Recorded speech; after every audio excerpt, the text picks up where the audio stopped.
Emanu on YouTube with our Mitzvah Day 2013 chairs. Can y'all quickly introduce yourself, starting from my left to right? Hi, I'm Meagan Friedman. I'm Alison Septimus Lauren Vines. And let's start off, ladies, with talking about the success of this event, the amount of projects you've done, the amount of people that registered of all ages. So we've had about 500 people register today. We've got 15 on-site projects and 13 off-site projects at various locations around Houston. And we have anywhere from 10 to 40 people on each project working together.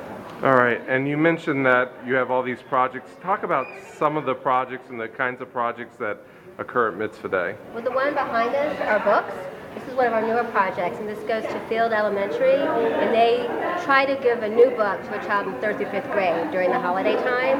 And so people brought in new books, bought new books, gave us money for new books, and then when we came, a group of people divided them up and sorted them by age, and then they're going to be decorating the boxes later when we're done, and just it's a nice project to get to do, and we had a lot of kids. We really wanted to be involved with that one, and then right next to it was a new project that I think Jessica's going to tell you about in a minute. And what are some of the off-site ones? We've got a project at Herman Park where people are doing beautification. I'm not exactly sure what they were planting or cleaning up today. There's a cemetery project, cleaning up the cemetery. Right, and that's at our Emmanuel Cemetery. We've got Center for the Retarded. We've got like kind of what they call as like a party where we bring refreshments and kind of play games. Same thing at 7 Acres. Trip to the zoo with mothers and young children. Right. And then we have the ones that we always do every year, like for the EAC, clothes drive for the Emergency Aid Coalition, and then the food bank, the AIDS food. Yeah, we've got various food bank. A lot of it is we rely on congregants to clean out their closet and their pantries to donate things to us. And so for the last 2 months, we've had boxes out and people will bring in clothing and canned food. We've got Friends for Life here. We started that, I believe, 2 years ago. So they have a mobile van come out, and we actually, I believe I heard that there was an adoption, right? Yeah, I think there was a possible adoption today with that. Somebody Lots came of donations. specifically to see a dog that they had here, so hopefully that dog went home. Right. We got a lot of donations for them, and we had 2 girls doing a bat mitzvah project. They brought and packaged dog treats that they were selling for people to take home for dog treats to raise money for. All right, now at today's projects, you saw a lot of families working together. Talk about how the various ages from young to old get involved in these projects here. So we have a lot of great projects. We try to have something for everyone. You'll have some parents with multiple children, like I saw a friend today running through the halls checking on all her children and all their various projects. We've got things kids can do like sorting, lots of sorting projects. We've got arts and crafts projects, some for little kids, but some also that need to be a little bit more perfected for older kids.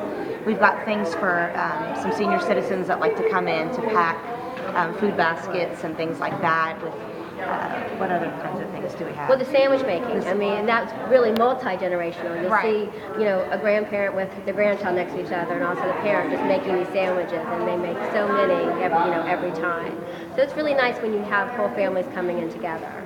All right, and lastly, as we wrap up, what is the way people can get involved in the future if they want to be a team captain, or if they have a suggestion for a project, or if they just want to get involved? I think the team captains are a key. Without the team captains, it would be so hard for us to co-chair this. They basically take on the responsibility for their project, contact the agency, make sure everything is sorted out and planned, which is amazing and important for us because we've got 28 projects. We could not do all of that. If anyone wants to get involved, they can always contact the temple closer about 6 months before Mitzvah Day every year. We try to put out things in the bulletin. We try to have a website available so people can email and volunteer. We always like to ask prior year volunteers. A lot of them feel very passionate, like to stay with their projects, but people also like to take a break, so we can always use new projects and new people. Yeah. All right, well, I appreciate your time on Emmanuel on YouTube, and we will have more for Mitzvah Day to come. Stay tuned. Thank you.